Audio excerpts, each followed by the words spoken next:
Merci infiniment Jean, merci de votre invitation, merci de cette présentation. Je suis très intimidé maintenant, mais peut-être que c'était l'effet que vous cherchiez. En tout cas, merci infiniment vraiment à vous de votre invitation. Merci aux amis du Forum Philo Le Monde Le Mans, merci à la Ville du Mans, à l'Université du Mans et évidemment au journal Le Monde. Alors, je suis en plus, vous allez voir qu'il y a pas mal de ponts entre quelques sujets que je vais évoquer, ce dont vient de parler Elisabeth Roudinesco, et puis aussi pas mal de choses dont on a aussi parlé ce matin. Donc je vais commencer avec une sorte de moment de souvenir. Le 6 octobre 2006, il y a exactement 15 ans et 1 mois, le grand savant et historien de la littérature, Marc Fumaroli, donnait, face au visage médusé des impétrants à l'École normale supérieure, une conférence intitulée « Pourquoi les humanités se sentent-elles délaissées ?» Il invoquait Paul Valéry, Homère, Chateaubriand, les universités américaines et les colleges anglais, les traditions philologiques du Collège de France, la New York Review of Books, la grande publication américaine des idées, pour arguer que ce monde de l'otium, le fameux loisir intelligent des latins, ce monde essentiellement aristocratique, était en danger face, pêle-mêle, à ce qu'il appelait le globish English, à la marchandisation du monde, l'état culturel et son souci de contemporanéité, et puis, bien sûr, le culte contemporain des images, une sorte de paradoxe d'ailleurs pour le grand baudelairien qu'était Marc Fumaroli. Baudelaire n'a cessé de célébrer le culte des images. Le paradigme sur lequel reposait cette conférence d'ouverture du colloque de rentrée de l'École normale était celui, encore classique, qui opposait l'otium, cet espace privilégié de l'aristocrate ou du savant, au négotium, le bruit du monde, l'activité. On pourrait arguer que cette conférence était une sorte de point d'achèvement d'une certaine lecture des classiques qui a elle-même sa propre histoire.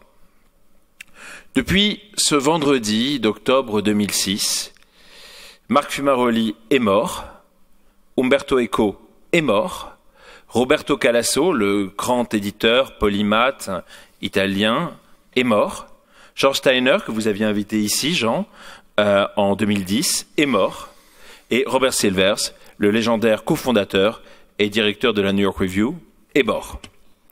Tout ce monde, de croyants dans les colleges et l'Ivy League, ces universités d'élite de la côte Est, croyant en le latin et le grec comme des remparts contre la barbarie, a disparu. Au même moment que cette génération dorée de grands messieurs disparaissait, les débats se métamorphosaient. Le monde se rappelait à l'Europe et aux États-Unis, qui devaient désormais se voir, selon la phrase célèbre du penseur Dipesh Chakrabarty, provincialisée. L'humanité occidentale devait donc assumer qu'elle n'était peut-être qu'occidentale, et donc qu'elle ne pouvait pas être l'humanité.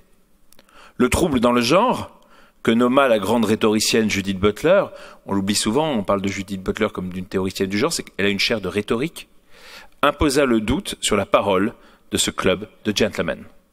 La sensibilité écologique mit en évidence que face à Gaïa, ce nom mystique de la Terre, le latin et le grec étaient bien pauvres, et que si nous étions voisins des oiseaux, des plantes et des étoiles, Homère, Thucydide, Platon, Aristote, Tite-Live, Plaute, Virgile et tous leurs camarades n'avaient peut-être plus de sens. C'est donc dire que les humanités ne courent plus le risque d'être délaissées ou marginalisées, comme le disait Marc Fumaroli en 2006, mais bien d'avoir perdu toute nécessité.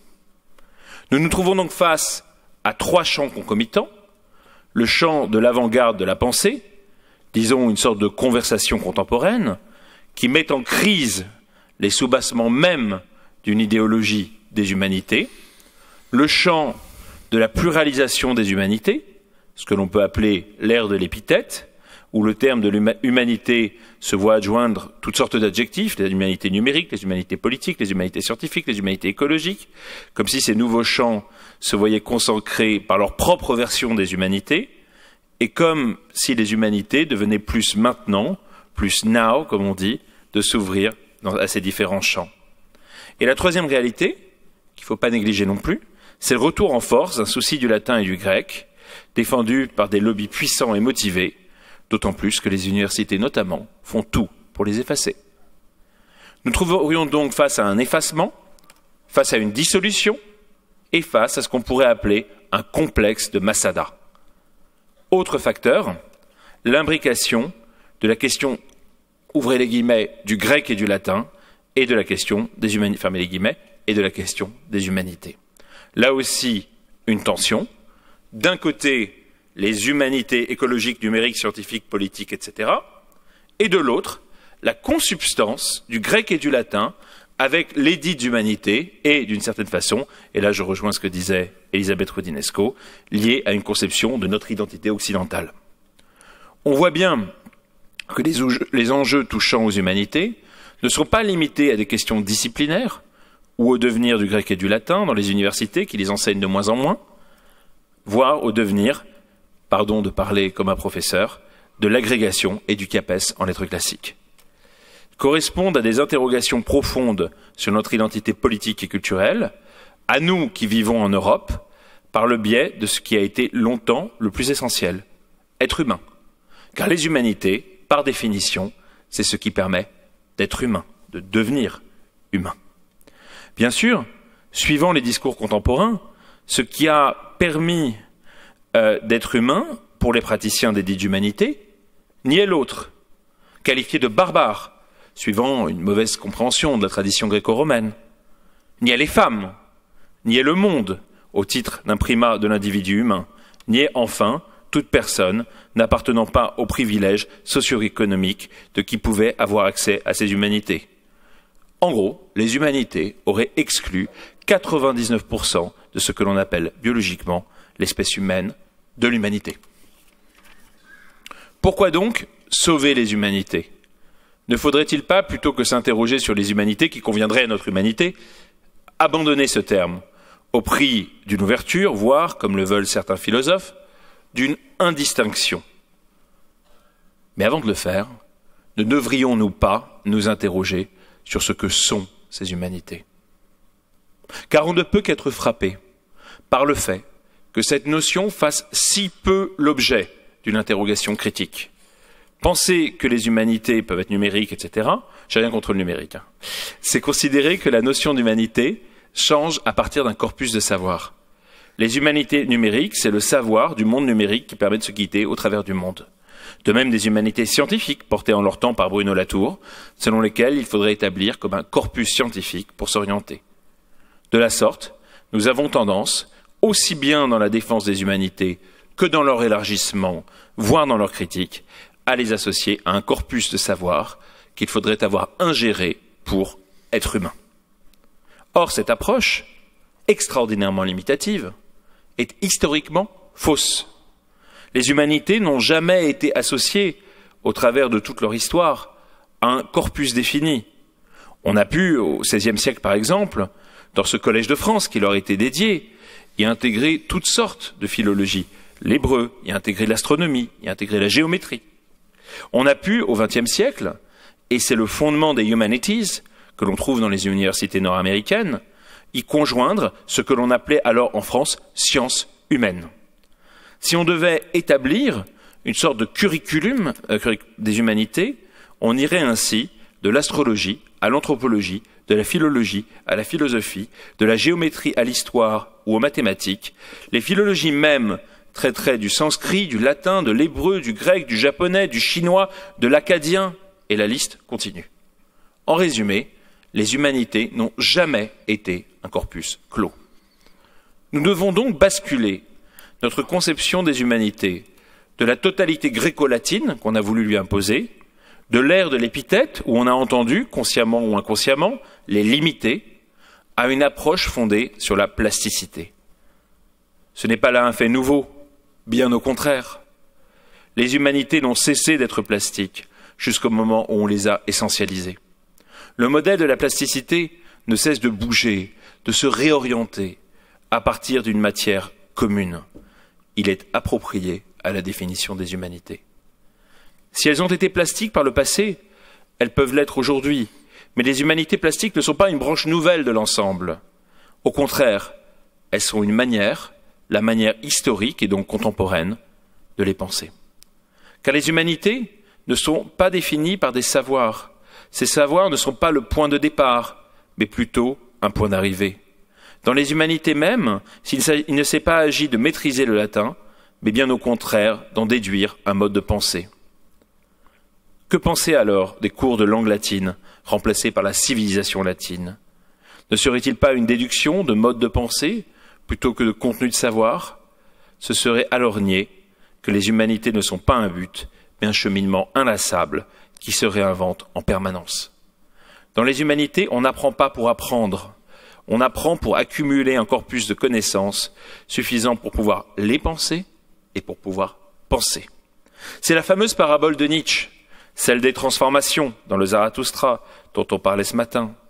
On est d'abord chameau, on emmagasine le savoir, on est ensuite lion, on défend le savoir, on est enfin enfant, on danse avec le savoir, avec l'innocence du savoir initial recouvré par la conscience.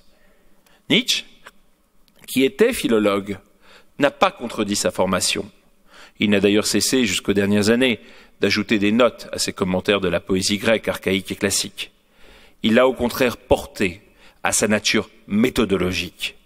Les humanités s'apprennent, ce qui s'apprend, ce qui s'y apprend, c'est d'être humain. Dans leur texture intime, les humanités confrontent l'exceptionnalisme mis en cause par les trois crises contemporaines, du genre, de l'origine, de la nature, à laquelle vient s'ajouter la critique sociale. Il ne s'agit pas, dans leur apprentissage, de se croire, on en parlait ce matin, comme maître et possesseur de la nature, ainsi que le disait Descartes, déjà un moderne, mais au contraire d'apprendre à s'orienter. Et comme notre perception de ce monde, dans lequel il s'agit de s'orienter, ne cesse de bouger, de muter, de s'étendre, alors les humanités sont changeantes et sans cesse révisables. La figure de Jérôme Cardan, aventurier de la pensée dans le XVIe siècle italien, fondateur de la critique historique de l'Antiquité classique, mais aussi astronome, astrologue, inventeur de la théorie des jeux, un peu forbant, est à cet égard exemplaire.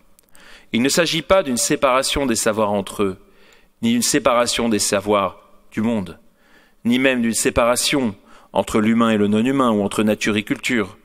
Dans la recherche des humanités, tout peut trouver sa place. Les exemples nombreux, dès la fondation, donc je cite le mot, de l'entreprise humaniste, de Pic de la Mirandole, au XVe siècle, à Giordano Bruno, au XVIIe, avant eux Pétrarque, Podge, au XIVe et XVe siècle, ont défini les humanités, non pas dans une étude exclusive du latin, ni même dans une sorte de positivisme de l'Antiquité classique, mais au contraire comme une aventure d'orientation de soi-même dans le monde. Claude Lévi-Strauss à lui-même est souvent comparé, notamment dans Anthropologie structurale 2, sa méthode anthropologique au modèle des humanités, qu'il s'agissait d'étendre et de repenser. Non pas simplement, comme Freud, d'une façon radicale et neuve, mais au contraire, dans la droite lignée de l'établissement européen des humanités.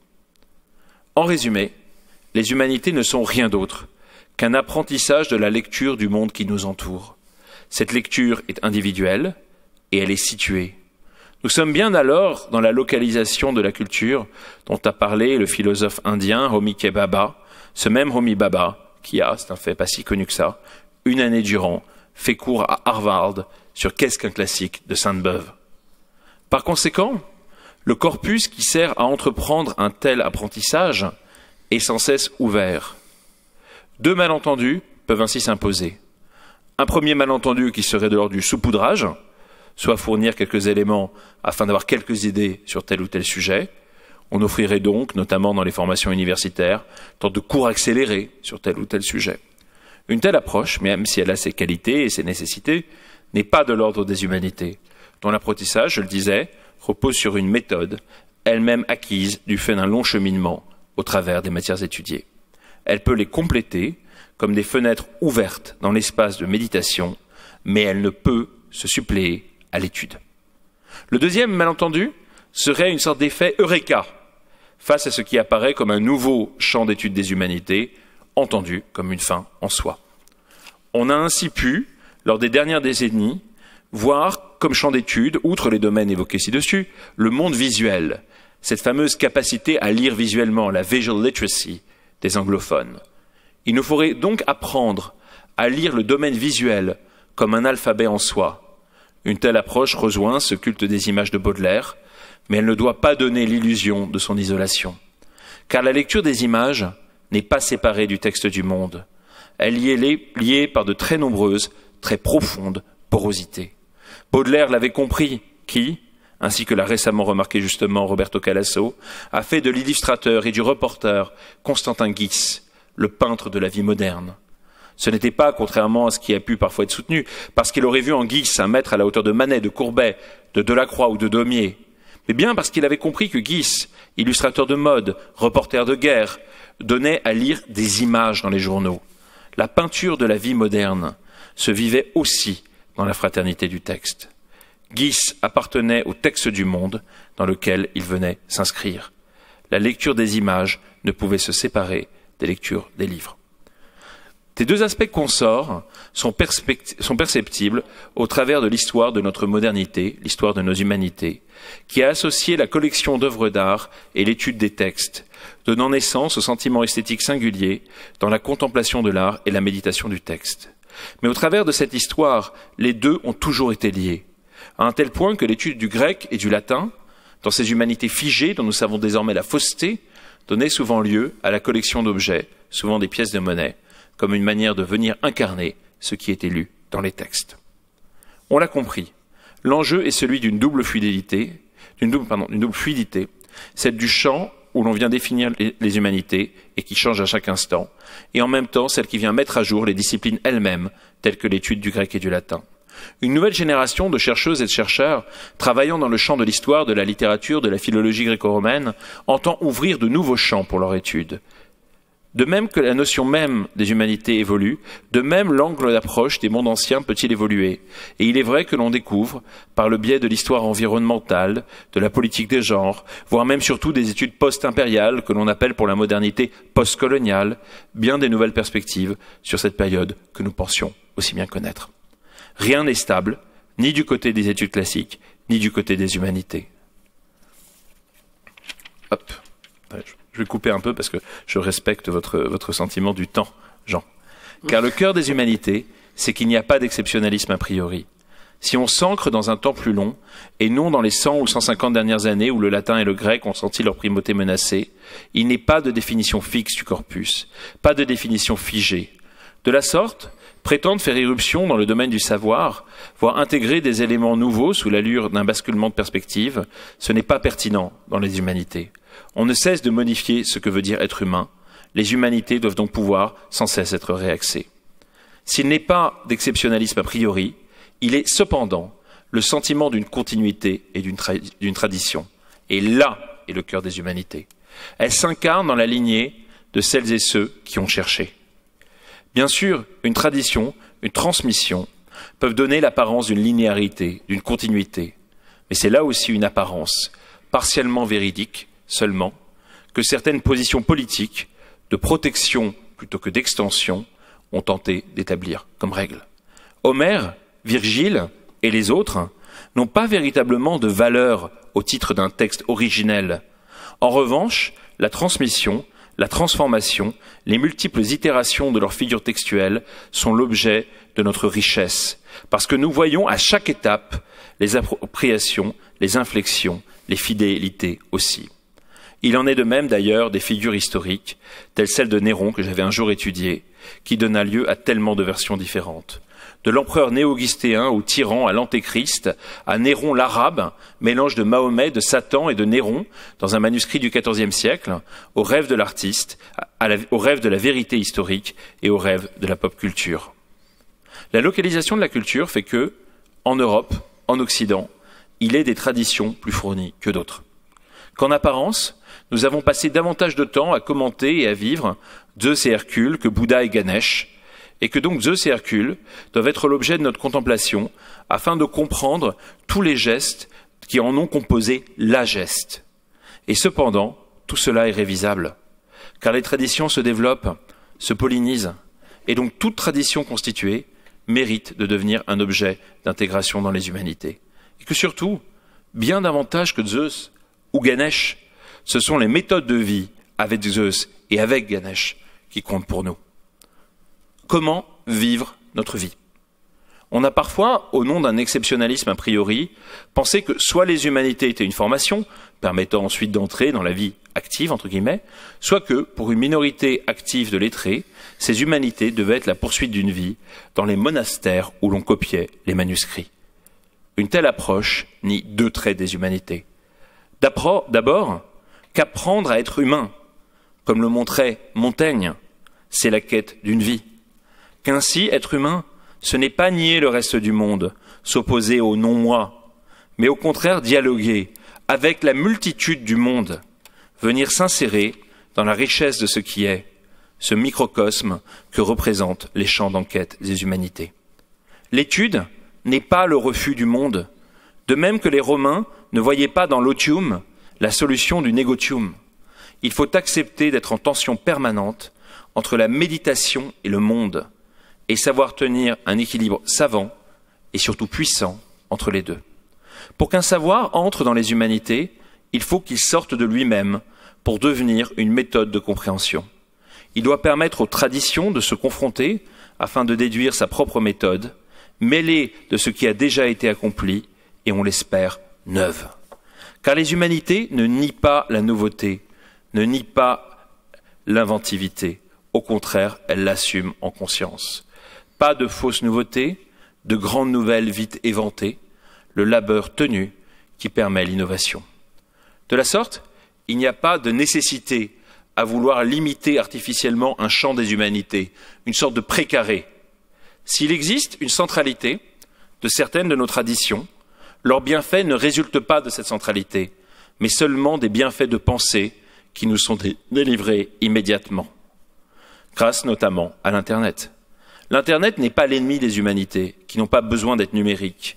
Il en est la ressource à partir du moment où elles savent où chercher. Les humanités consistent à savoir où chercher l'information, comme dans les bibliothèques des anciennes universités. Les prochaines générations n'ont pas à savoir ceci ou cela pour le simple bénéfice de le savoir.